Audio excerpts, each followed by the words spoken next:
Bienvenue à ce magazine. L'invité, comme d'habitude, les grands événements au niveau continental et mondial appellent ou nous obligent à faire parler les experts dans les différents domaines, l'actualité chez nous, en Afrique, au Congo et ailleurs. C'est la signature de cet accord de principe à Doha, au Qatar, un tournant diplomatique majeur. Cet accord qui était très attendu après le rendez-vous de Washington, un document signé porteur d'espoir pour les uns et sujet d'inquiétude pour d'autres. Évidemment, quels sont les véritables enjeux derrière cet accord et qui y gagne, qui y perd et surtout que cache le langage diplomatique utilisé dans le texte signé entre le représentant de la RDC, du gouvernement bien entendu, et les terroristes du M23 qui occupent une partie de la République, surtout dans la partie orientale. Cette question vaut son pesant d'or en cette période et pour en parler, un homme au cœur de plusieurs négociations régionales et internationales. Il a une expérience avérée en la matière. Léonard Tshioki-Toundou Lundula, ancien vice-premier ministre en charge des affaires étrangères, de l'intégration régionale et dans les temps, la coopération internationale était également dans ses attributions comme ministre qui est passé par ce portefeuille et aujourd'hui député national élu de Lumumba-Ville, oui, le fief de Patrice Emery Lumumba qui totalise 100 ans dans l'au-delà depuis sa venue au monde, sa carrière, même sa lutte pour l'indépendance de ce pays. Décryptage, analyse de ce sujet avec vous, Léonard Tshioki-Toundou, bienvenue. Merci. Alors, la toute première question, Félix Tshisekedi Tshilombo, président de la République, a-t-il franchi la ligne rouge qu'il ne voulait pas franchir à travers la signature de cet accord de principe à Doha? Non, je crois qu'il faut partir d'une certaine évidence. Face à l'agression dont la République démocratique du Congo continue à être l'objet actuellement, il y avait deux solutions. Ou bien une riposte militaire, ou alors on choisit la voie pacifique, en l'occurrence diplomatique. Alors, un consensus, comme je l'avais dit à plusieurs reprises, s'est dégagé à la fois sur le plan interne et sur le plan international pour éviter la riposte militaire, vu les conséquences dévastatrices que ça pourrait provoquer à la fois sur le plan humain, mais aussi sur le plan matériel. Donc il ne restait plus que la voie pacifique. Et là, il faut quand même vous rappeler le fait que nous sommes l'objet d'une agression. Et je le répète encore une fois, qui a été opérée de deux manières. À la fois indirectement, par la sous-traitance du M23, et puis directement par le franchissement des frontières internationales de la République démocratique du Congo par l'armée régulière rwandaise. C'est comme ça qu'il faut considérer les choses. Bon. Et partant de là, aujourd'hui, puisqu'on a choisi la voie pacifique, pendant que nous négocions avec le véritable agresseur, qui est le Rwanda, on ne peut plus aujourd'hui ignorer le fait qu'il y a une autorité de fait qui administre aujourd'hui les deux provinces de l'Est de la République démocratique du Congo. C'est une autorité de fait, le M23, aujourd'hui. Par conséquent, on ne peut plus, à la demande même de la communauté internationale, ignorer ce mouvement. Tout en ne le reconnaissant pas, mais nous devons nous rendre à l'évidence que c'est un occupant de fait qui dispose du monopole de la violence, cette fois-ci illégitime, parce que ce n'est pas un groupe, ce n'est pas une entité étatique, mais c'est plutôt un groupe non étatique, sub-étatique, donc un groupe armé. Bon, et c'est pour cela que, après le processus de Washington, qui aboutit à l'accord du 27 juin, il fallait maintenant engager des pourparlers avec le M23, mais Au fait, le président de la République a coupé la poire en deux. Première chose, il n'était pas question que le gouvernement de la République soit l'interlocuteur de ce sous-traitant de l'agression dont la République démocratique du Congo est l'objet. Parce que l'agresseur, c'est le Rwanda. C'est le Rwanda. Oui. Mais, puisqu'il faut nécessairement parler avec celui qui occupe de fait deux provinces importantes de l'Est de la République démocratique du Congo, on a accepté quand même de prendre langue avec ce mouvement, mais en rabaissant le niveau des interlocuteurs. C'est pour ça qu'on a désigné des experts qui représentent la République démocratique du Congo lors de ces pourparlers. Oui, c'est ça la question. Le chef de la délégation, c'est le ministre de l'Intérieur, Jacquemain Chabani. Non, il y avait deux ministres qui étaient représentés à Doha. Le ministre rwandais, et de l'Intérieur aussi, et notre vice-premier ministre chargé de l'Intérieur, sécurité, décentralisation et affaires coutumières. Mais les deux ministres étaient simplement observateurs. Ils ne participaient pas aux négociations. Ça, il faut bien le rappeler. Donc, ce n'était pas des négociateurs. Ils étaient uniquement observateurs. Voilà, parce qu'effectivement... Donc, le Rwanda, plutôt voilà. Ici, le M23, n'est pas légitimé par le pouvoir de Kinshasa.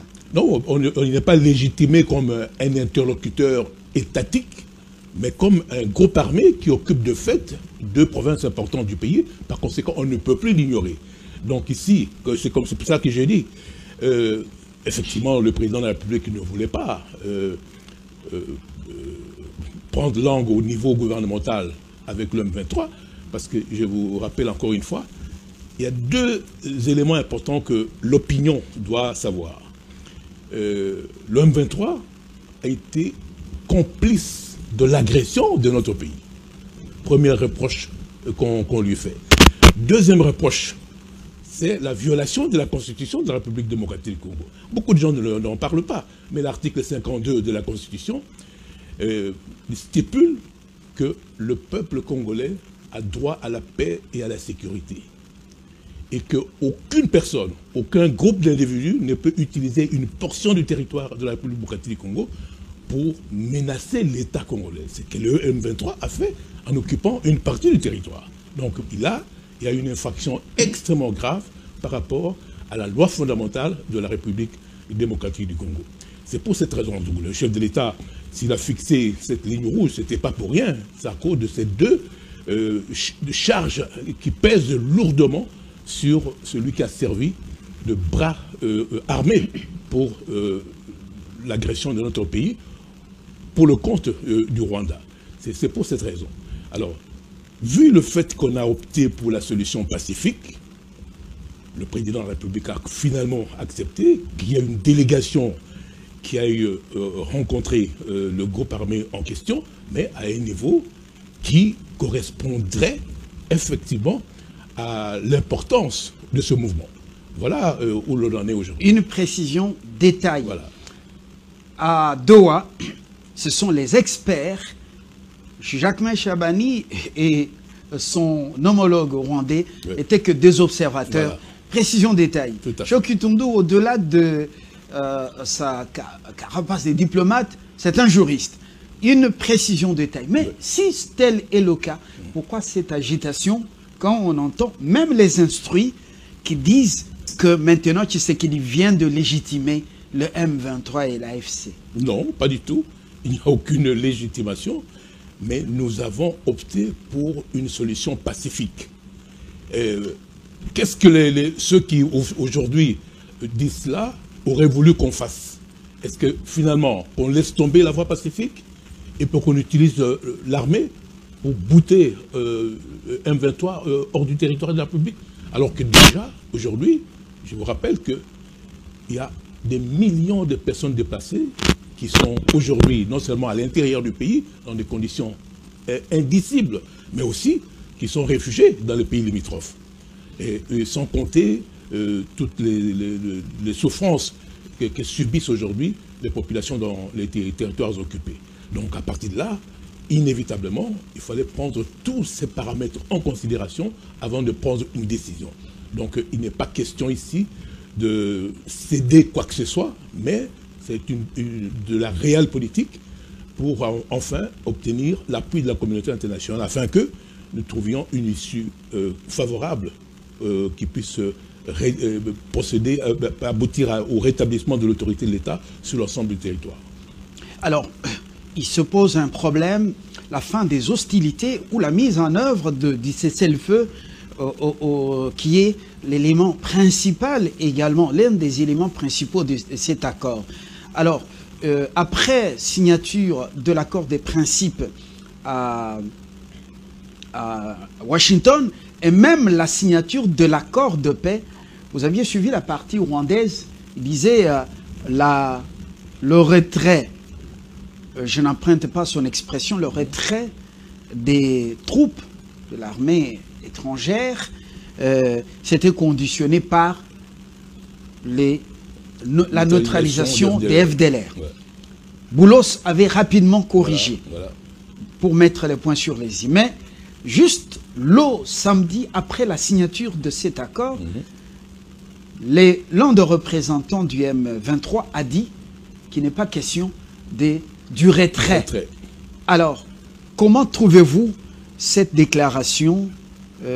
Est-ce qu'elle est de bonne foi? Quel espoir pour cet accord, l'espoir de paix? Alors, vous voyez encore une fois les rodomontades de ces deux partis. À la fois le gouvernement rwandais à travers le ministre des Affaires étrangères, qui, comme vous le rappelez très bien, avait contesté le texte même de l'accord qu'il venait de signer. C'est pour ça que le Massad Boulos l'a recadré. Parce que pour le ministre des Affaires étrangères rwandais, il voulait conditionner le retrait des troupes rwandaises du territoire de la République démocratique du Congo par la neutralisation du FDLR.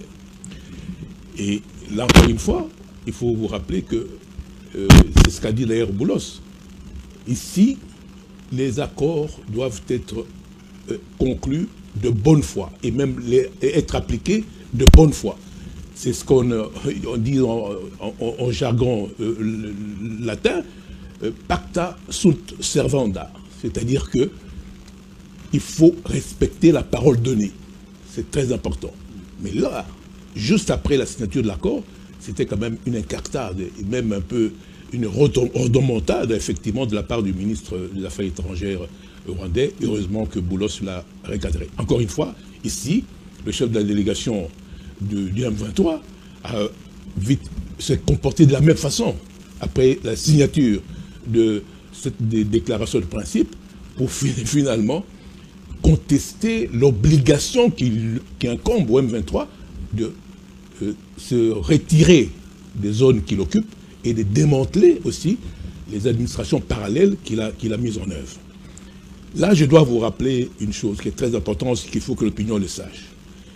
Ici, la feuille de route dans ce processus, c'est la résolution 2773 du Conseil de sécurité des Nations Unies, qui est l'organe permanent chargé du maintien de la paix et de la sécurité internationale. Et là, comme je l'ai rappelé l'autre fois, il y avait des obligations qui incombaient respectivement au Rwanda, à la République démocratique du Congo et en même temps au M23. Donc les trois protagonistes au conflit. Concernant le Rwanda, c'est toujours bien de marteler là-dessus, il a été fait obligation au Rwanda de retirer ses troupes du territoire de la République démocratique du Congo sans condition et immédiatement, et ensuite cesser tout appui au M23. Et pour le M23, il était question de se retirer des zones qu'il occupe et en même temps de démanteler les administrations parallèles qu'il a mises en œuvre. C'est tout à fait clair. Et après ça, il y a eu l'accord du 27 juin dernier. Sans oublier que, concernant la République démocratique du Congo, effectivement, il nous incombait, nous, de procéder à la neutralisation du FDLR. Alors, la déclaration de l'accord du 27 juin, ça rentre dans le cadre de la mise en œuvre de la résolution du Conseil de sécurité des Nations Unies, donc 2773. Vous êtes dans la lecture du langage diplomatique du texte et de Washington et de Doha. Parce qu'il y a beaucoup d'agitation. Tout le monde veut interpréter ce texte. Il faut qu'on explique comme il faut. Et vous voyez, l'accord de 27 juin reprend les termes de la résolution du Conseil de sécurité des Nations Unies. Et d'ailleurs, dans le préambule, il est très bien dit qu'on faisait référence à cette résolution qui est, comme je l'ai rappelé tout à l'heure, une véritable feuille de route. Ça a été marqué dans le préambule de l'accord. Et comme vous savez, le préambule fait partie intégrante, c'est au fait le bloc de conventionnalité de l'accord. C'est très important. Donc, ça, c'est une chose qui est très, très importante. Alors maintenant, avec l'accord, la déclaration de principe, parce que là, encore une fois, le modus operandi est presque la même chose. Avec le Rwanda, on a commencé par la déclaration de principe, et puis ensuite par l'accord de paix qui a été signé par les deux ministres respectifs des Affaires étrangères du Rwanda et de la République démocratique du Congo. Est-ce que ce sera la même démarche, la même procédure avec les terroristes de M23 à Doha? Tout à fait. Il faut voir, c'est-à-dire à deux niveaux différents. C'est-à-dire là, c'était deux États qui sont protagonistes au conflit, et puis il y a un sous-traitant qu'on ne peut plus ignorer parce qu'il occupe, comme j'ai dit tout à l'heure, une situation de fait dans les deux provinces actuellement, donc on ne peut plus l'ignorer. Alors, mais on entre pour parler avec le M23 au niveau qui est le sien. C'est comme ça, en lui envoyant effectivement des experts. Mais alors, après... cette déclaration-là, encore une fois, c'est très important. D'une part, on fait référence dans les principes de la résolution 2773 qui doit être respectée, c'est très important. Il ne faut pas oublier que le médiateur lui-même est membre permanent du Conseil de sécurité et puis la plus grande puissance diplomatique du monde. Et ça, c'est très important, il ne faut pas prendre à la légère. Donc c'est aussi en tant que, non seulement dans les cadres bilatéraux entre nous et les États-Unis d'Amérique, mais il ne faut pas oublier que les États-Unis sont un membre prééminent parmi les membres permanents du Conseil de sécurité des Nations Unies. Donc ce n'est pas n'importe quel membre, et c'est très important de le rappeler. Donc on ne pouvait pas ne pas faire référence à la résolution 2773 du Conseil de sécurité des Nations Unies. Et ça a été rappelé dans la déclaration de principe qui a été signée tout récemment.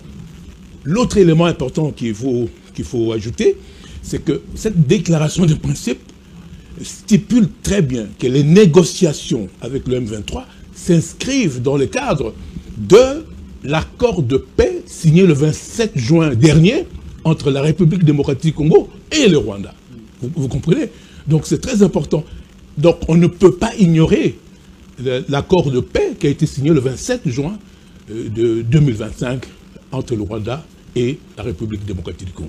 Alors on peut considérer que le futur accord de Doha serait, on peut dire, une sorte de sous-ensemble de l'accord de paix signé donc, à Washington. Voilà. Mais ce sont au niveau des experts, donc représentants des terroristes, des experts du gouvernement congolais, mais au mois d'août, ça sera des négociations entre toujours les experts du gouvernement congolais et les terroristes, ou entre le gouvernement et les M23. Non, c'est toujours les experts. Ce sont les experts qui vont représenter le gouvernement. C'est important de rappeler. Mais alors, je dis, là, vous savez, le président Tshisekedi, il reste dans sa logique, n'est pas franchir la ligne rouge. Oui, faisons un peu du droit comparé. Regardons, par exemple, vous savez ce qu'a fait le Hamas le 7 octobre en Israël. Mais malgré ça, le contact demeure entre Israël et le Hamas.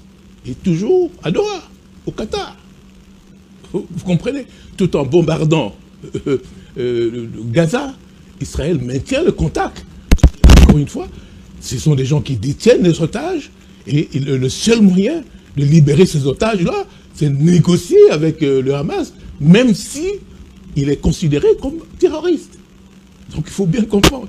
Donc ici, il faut bien ramener les choses dans leur contexte. C'est vraiment très important. Donc ici, il n'y a rien à craindre. D'une part, parce que... Aucune crainte à ce stade. Le texte de référence de la résolution 2773, on vient de rappeler le terme important. Et ensuite, il y a le fait aussi que l'accord, la déclaration de principe qui vient d'être signée entre les experts de la République démocratique du Congo et le M23 stipule très bien que les négociations qui vont commencer maintenant, parce que en principe, à partir la déclaration stipule que d'ici le 29 juillet, c'est la mise en œuvre de la déclaration de principe. À partir du 8 août, les négociations commencent afin d'aboutir à l'accord de paix. Et cet accord doit être signé le 17 août. Donc, vous voyez, le chronogramme est très bien précis. Bien avant l'Assemblée générale des Nations Unies, à ce que je sache. Ce n'est pas exclu, mais en même temps, je pense que la médiation aussi est très pressée pour trouver un accord de paix le plus rapidement possible afin de mettre fin à ces conflits et qu'on revienne à l'essentiel, c'est qu'attend le peuple congolais, c'est-à-dire le retour de toutes les personnes déplacées, que ce soit à l'intérieur du pays ou de l'extérieur en tant que réfugiés, et en même temps commencer à s'occuper du développement économique de notre pays à travers la coopération que nous voulons aujourd'hui établir sur le plan stratégique, non seulement avec les États-Unis d'Amérique, mais avec tous les investisseurs potentiels qui veulent emboîter le pas aux États-Unis pour l'exploitation de toutes les opportunités d'investissement qui existent dans notre pays. Et voilà, il y a l'aéroport international que j'appelle Patrice Emery Lumumba, ouais. Ici on l'appelle Djili, sont les Américains qui vont le construire. Et également, il y a le lithium de Manono et d'autres minéraux qui sont désormais la cible de Cobalt Metals, une entreprise américaine pas très loin de Bill Gates. Alors, Léonard Séoki Tundu, quelle est la contrepartie lorsque vous lisez la déclaration des principes qui est, on peut dire, un tenant lieu avant l'accord proprement dit, on peut dire même le reflet ou le miroir de ce qui sera fait en août. Alors, quelle est la contrepartie accordée au M23? Autrement, le M23 obtient quelle part, par exemple, après avoir fait pris Goma, Bukavu et dans d'autres localités? Bon, d'abord, sur l'accord, maintenant, on s'est mis d'accord sur un cessez-le-feu permanent. Vous voyez, le 23 avril dernier, c'était la déclaration conjointe entre le M23 et la délégation de la République démocratique du Congo. Là, il était question d'instaurer une trêve, hein, une cessation provisoire des conflits. Mais cette fois-ci, dans cette déclaration, il est question d'un cessez-le-feu permanent pendant tout le processus de négociation qui va aboutir au 17 août, la signature de l'accord de paix. Bon. Mais ici, quand vous dites c'est qu'on accorde au M23, je crois que, là encore une fois, il faut chaque fois nous renvoyer à la résolution 2773. C'est très important. Parce que, concernant le M23, il est question de désengagement de ces forces, de la démobilisation et ensuite de l'intégration conditionnelle. Hein, dans l'armée et dans l'administration. Dans l'administration. Oui. C'est conditionnel. Donc il y a deux choses qu'il ne faut pas séparer, qu'il ne faut pas confondre. Et le M23, la solution, ce sera dans les cadres, effectivement, de la démobilisation et intégration conditionnelle. C'est là, effectivement, la question. Mais ça sera au bon vouloir de Kinshasa, du pouvoir de Kinshasa. Au bon vouloir, mais on verra. C'est-à-dire, si une personne remplit les conditions qui sont effectivement posées, effectivement, il n'y aura pas de problème. Mais il y a d'autres personnes, effectivement, qu'on ne pourra pas. Parce qu'il faut bien savoir que pendant cette occupation, il y a beaucoup de crimes, beaucoup d'infractions qui ont été commises. Et les auteurs de ces infractions doivent rendre le compte. Ça, il ne faut pas non plus oublier. Donc, par conséquent, tout sera examiné au cas par cas, comme le stipule effectivement l'accord. Alors, Léonard Séoki Tundu, Kigali a-t-il influencé les termes de la déclaration des principes? Est-ce qu'il y a quand même son ombre à Doha? je voudrais également poser cette question. Le retrait des troupes rwandaises du territoire congolais, tel que mentionné dans l'accord de paix signé à Washington. Il est vrai qu'il y a des troupes de l'armée rwandaise sur notre territoire. Le M23 n'est pas seul. Alors, est-ce que dans la déclaration des principes de Doha, cela est mentionné de manière tacite ou indirecte? Dans l'accord de Doha, comme je vous ai dit, Oui. cet accord s'inscrit dans le cadre d'un autre accord qui est celui qui a été signé par le Rwanda et la République démocratique du Congo. C'est la déclaration de principe qui le rappelle. Donc, vous voyez, donc tout est vraiment... Ici, c'est pour ça que je vous dis que c'est vraiment tout un processus de la mise en œuvre de la résolution 2773 pour finalement aboutir à l'accord de paix que tout le monde attend. Et pour ça, il y a des étapes qu'il faut parcourir. C'est pour cette raison, effectivement, qu'il y a eu la signature de cette déclaration. C'est comme ça qu'il faut la comprendre. Alors, pendant cette période de cessez-le-feu, les troupes de l'armée rwandaise sont encore chez nous en attendant l'application ou la mise en application de l'accord de paix de Washington.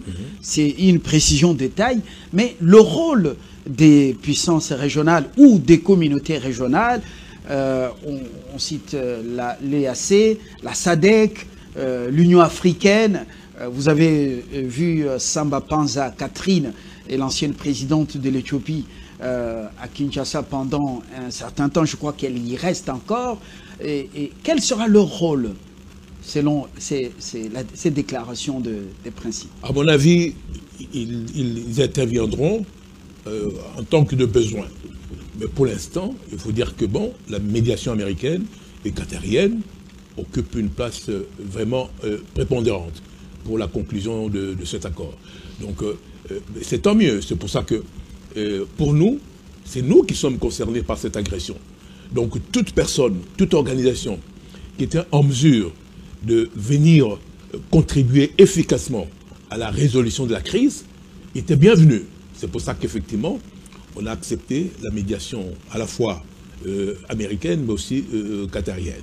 Mais sans ignorer le processus formel, parce que les deux processus, que ce soit celui de Doha ou de Washington, c'est un processus informel, parce qu'ils sont deux chefs d'État qui, de leur propre initiative, ont accepté de contribuer. Le grand avantage dans ce processus, c'est que ce sont deux pays importants, à la fois dans les relations avec la République démocratique du Congo, mais aussi avec le Rwanda. Donc ils étaient vraiment très bien placés pour rapprocher les deux protagonistes au conflit.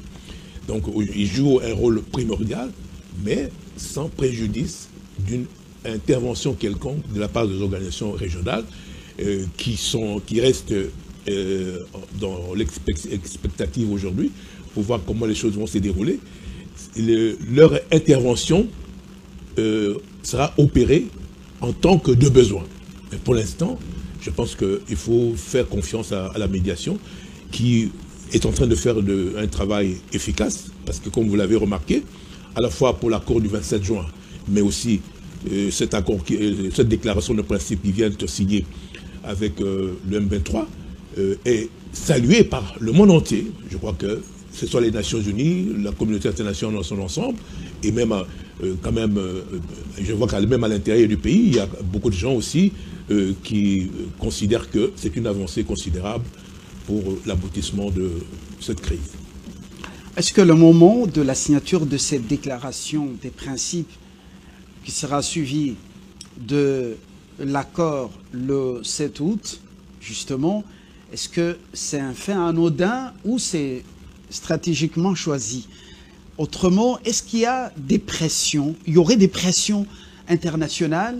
Le Congo, la RDC, est membre non permanent du Conseil de sécurité, mais c'est membre non permanent du Conseil de sécurité qui est agressé par son voisin. Et puis, les enjeux géostratégiques cachés. Léonard Kitundu, on n'en parle pas, mais en sourdine, on est en train de percevoir quand même des sillons très forts. Quelle est votre analyse personnelle? Mais moi, je pense que, prenons l'exemple des deux médiateurs, le Qatar et les États-Unis, ce sont quand même deux pays qui sont intéressés par une coopération économique, commerciale avec la République démocratique du Congo. Donc là aussi, ils sont pressés. Et pour que cette coopération soit effective, il faut d'abord ramener la paix dans ce pays. Parce que on voit très mal comment les investisseurs, qataris ou même américains, puissent s'aventurer dans un pays où règne une situation conflictuelle. Donc ça, c'est aussi quelque chose qui est très important. Et comme je vous l'ai dit tout à l'heure, les États-Unis sont aussi membres permanents du Conseil de sécurité des Nations Unies. Et c'est le Conseil de sécurité qui a pris la résolution 2773. Et là, je crois que sur le plan diplomatique, les États-Unis aussi sont en train de accomplir leurs obligations en tant qu'un grand responsable du maintien de la paix et de la sécurité internationale. Donc il faut saluer. Mais en même temps, je pense que aujourd'hui, là, la question effectivement de la coopération économique est fondamentale. Et là, le seul moyen de faire des affaires dans ce pays, qui est un pays continent, qui regorge de toutes les matières premières critiques recherchées actuellement dans le monde, et qui d'ailleurs dont dépend aujourd'hui, même la survie de la planète aujourd'hui, je pense que tout le monde est pressé pour que ce pays retrouve la paix, pour qu'il soit la locomotive de l'Afrique, mais en même temps aussi qu'il puisse contribuer à la grande crise, même environnementale, qui menace le monde entier aujourd'hui. Et voilà, c'est l'un des créneaux du parti dont vous êtes le président, même l'autorité morale, le vert ou la gestion environnementale est d'une importance capitale. Et vous êtes l'auteur d'une proposition, la constitution d'une sorte de ce qu'on appelle cartel trilatéral, c'est-à-dire les trois poumons massifs de la planète, le bassin du Congo, l'Amazonie et l'Indonésie. Quand vous étiez vice-premier ministre, vous aviez proposé ça et l'idée avait pris corps.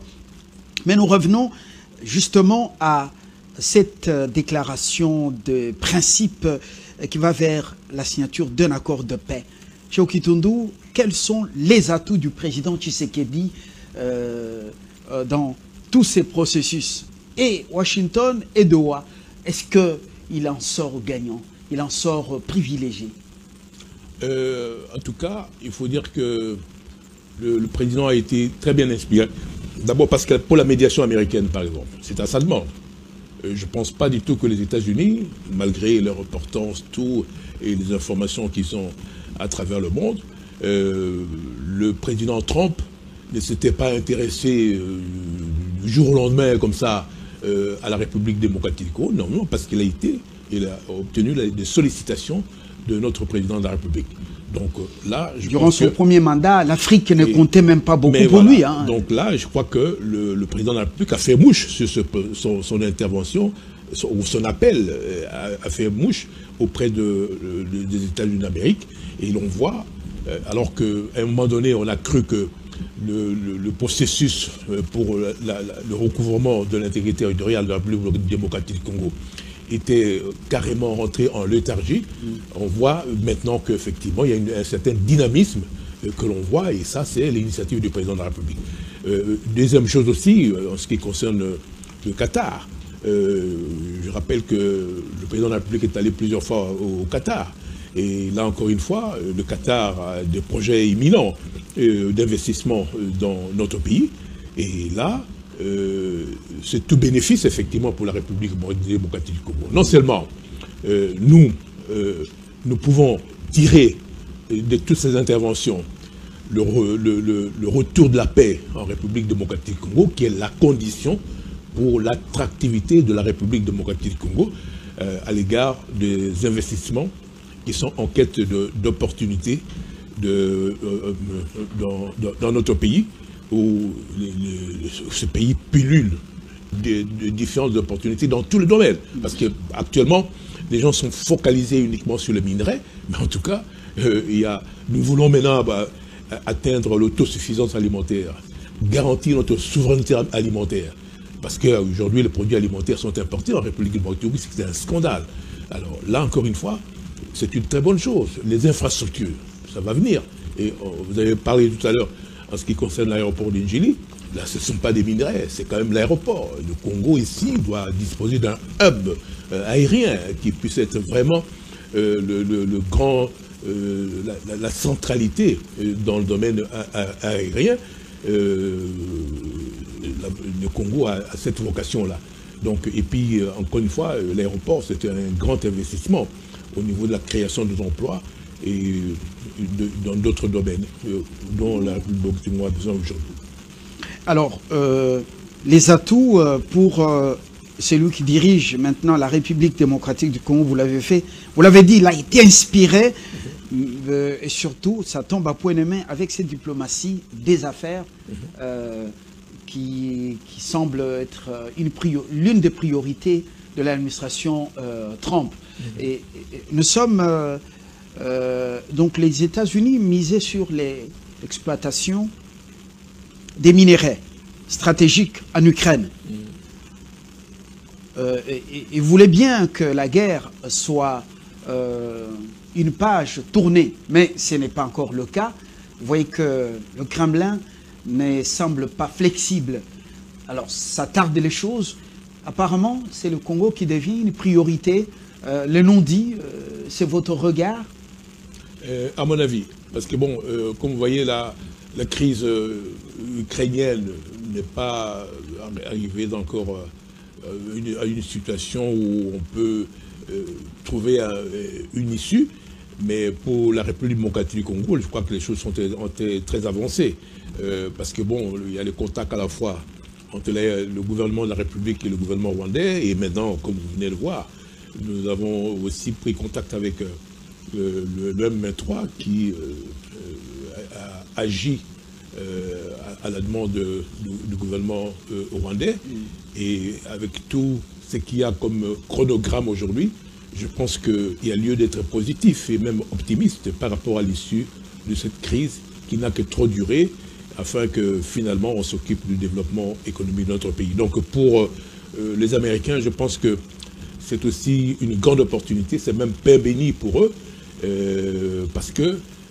tout ce qu'ils pourraient obtenir en Ukraine, ils pourraient le trouver dans notre pays. Donc la question effectivement congolaise devient prioritaire, et surtout que, bon, il n'y a pas que la République démocratique du Congo. Vous avez vu aussi qu'il y a 5 chefs d'État africains qui ont été reçus à Washington. Donc il y a un nouveau regard maintenant des États-Unis et du président Trump vers l'Afrique, ce qui est une très bonne chose. Mais le Congo, en Afrique, reste vraiment primordial aujourd'hui pour la diplomatie, non seulement classique, mais en même temps entrepreneuriale du président Trump pour le Congo. Alors, deux petites préoccupations avant de boucler. C'est donc la décision du président, cette initiative, vous l'avez dit, il a été inspiré, mais ça ne fait pas que des heureux. Certains se sont frustrés. Vous voyez l'offre qu'il a amenée chez Trump. L'Union européenne ne voit pas ça de bon oeil. Bruxelles se voit marginalisée parce que l'administration Trump se montre un peu beaucoup plus égoïste. Et en Afrique également, vous voyez la froideur de certains chefs d'État. Comment faire en sorte qu'il n'y ait pas des jaloux qui vont lui mettre les bâtons dans les roues, et éventuellement la Chine, mais pas frustrer la Chine également? Non, là il faut quand même dire, pour la République démocratique du Congo, il est d'abord question de la diversification des investissements pour le Congo, c'est-à-dire on ne va pas simplement avoir affaire à un Congo uniquement extractif de ces minerais, mais le chef de l'État avait parlé de la revanche du sol sous le sous-sol. Aujourd'hui, il faut voir autre chose, parce que c'est pas uniquement avec l'exploitation des minerais que nous allons donner du travail aux millions de sans emploi qui sont en République démocratique du Congo, et même développer notre pays. Donc il faut diversifier les investissements. Deuxième chose, il faut multiplier les partenaires. Nous ne voulons pas être prisonniers d'un seul partenaire. Donc là, je pense qu'il n'y a pas lieu de craindre.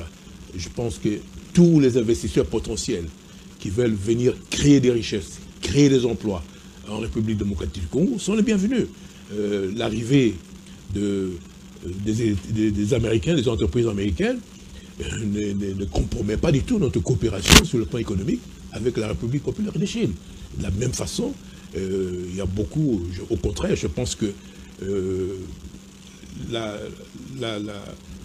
l'accord la déclaration de principe qui vient d'être signée au lendemain de l'accord de paix que nous avons signé avec le Rwanda, au contraire salué par l'Union européenne, qui voit là, encore une fois, une opportunité importante pour permettre aux entreprises européennes de venir aussi profiter des opportunités qu'il y a dans notre pays. Donc tous ces partenaires, en tout cas, sont les bienvenus. Les religieux catholiques et protestants, c'est la dernière préoccupation, voient dans la déclaration des principes de Doha, ils voient en quelque sorte une brèche pour leur projet du pacte, comment on appelle ça, le pacte social pour le bon vivre ensemble, ainsi de suite. En tout cas, la proposition a été soumise au président de la République. On verra comment le chef de l'État va réagir. Mais en tout cas, s'il y a, j'ai entendu effectivement le clergé saluer la signature de l'accord de la déclaration de principe, parce qu'effectivement, là encore une fois, je pense, c'est ce que je disais tout à l'heure, un consensus est dégagé pour qu'on trouve une solution pacifique et non pas militaire. Alors sur ce plan, effectivement, ça répond même aux recommandations actuellement du clergé. Mais pour la suite, comment... Parce qu'il y a peut-être deux choses qu'il faut distinguer. Il y a ces négociations à la fois avec le Rwanda et indirectement avec le... D'abord avec le Rwanda et indirectement avec le M23. Ces négociations portent sur l'accord de paix, qui est très important. Et ça, c'est dans le cadre du conflit qui nous oppose avec le Rwanda. Et bon, mais le rôle du M23 aussi, et ici ce que j'ai dit, j'avais même souligné dernièrement, le conflit qui sévit en République démocratique du Congo est d'abord un conflit interétatique. Parce que sans le Rwanda, il n'y aurait pas eu l'occupation de 2 territoires à l'est de la République démocratique du Congo. Le conflit interétatique. Alors, ce que nous allons signer le 17 août, c'est un accord de paix pour régler ce problème de l'Est.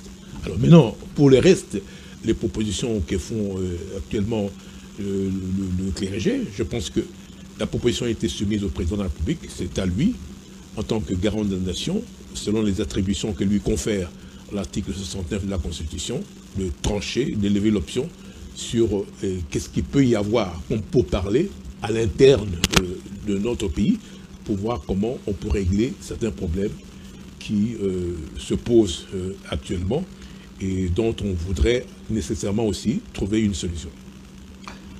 Merci beaucoup, Léonard Tchéoki-Toundou. Je rappelle que vous êtes ancien vice-premier ministre des Affaires étrangères et vous êtes député national élu de Lumumba-Ville, dont le Sankourou.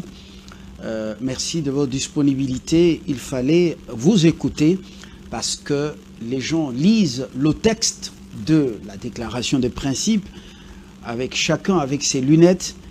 Il fallait écouter un diplomate. C'est très important, il ne faut pas s'alarmer et agiter l'opinion parce que ce texte ne signe pas ou ne dit pas les requiem du pouvoir de Kinshasa ni la concession de la souveraineté nationale. Eh ben, il y a espoir à la demeure et portez-vous très bien. Au revoir.